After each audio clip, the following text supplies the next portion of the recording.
మీద కేసు పెట్టింది as a commoner గా నేను ఆలోచించి చెప్తున్నా. జగన్మోహన్ రెడ్డి గారికి ఇచ్చింది పర్మిషన్ 100 మంది 3 వెహికల్స్. అక్కడ జగన్మోహన్ రెడ్డి గారు జన సమీకరణ చేసింది 1000 మంది. 50 పైగా కార్లు వేసుకొని వెళ్లడము జగన్మోహన్ రెడ్డి గారు చేసిన మొదటి తప్పు.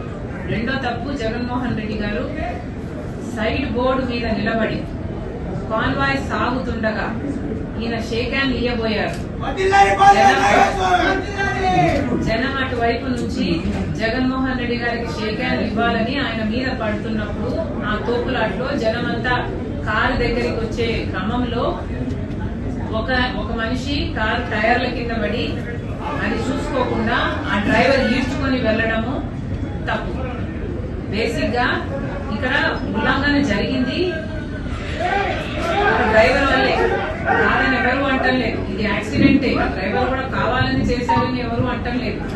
కాకపోతే ఆ పరిస్థితుల్లో అన్ని గమనిస్తే తప్పులు చాలా వైపుల నుంచి జరిగాయి.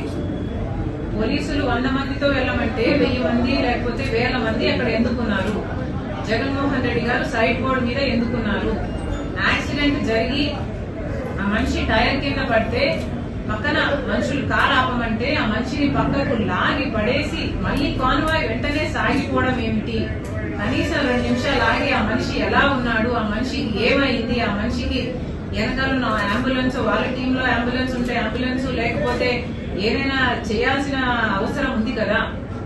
అది కూడా వాళ్ళ కార్యకర్తే కదా, వైసీపీ కార్యకర్త అయ్యుండి జగన్మోహన్ రెడ్డి గారికి షేక్ హ్యాండ్ ఇయ్యబోయి ఆయన వాళ్ళ కారు కిందనే పడితే కనీసం పట్టించుకోకుండా, కనీసం మానవత్వం లేకుండా దాటుకొని వెళ్లడం తప్పు. ఇలా డిఫరెంట్ స్టేజెస్ లో చాలా మంది తప్పులున్నాయి కాబట్టి వాళ్ళ మీద కేసులు పెట్టారేమో. ఐఎమ్ నాట్ ద పోలీస్, ఎందుకు ఇచ్చారో నేను చెప్పలేను. వాళ్ళు ఏమైనా నోటీస్ ఇస్తేనో లేకపోతే కార్ సీజ్ చేస్తేనో I'm sure they know the procedure and the process.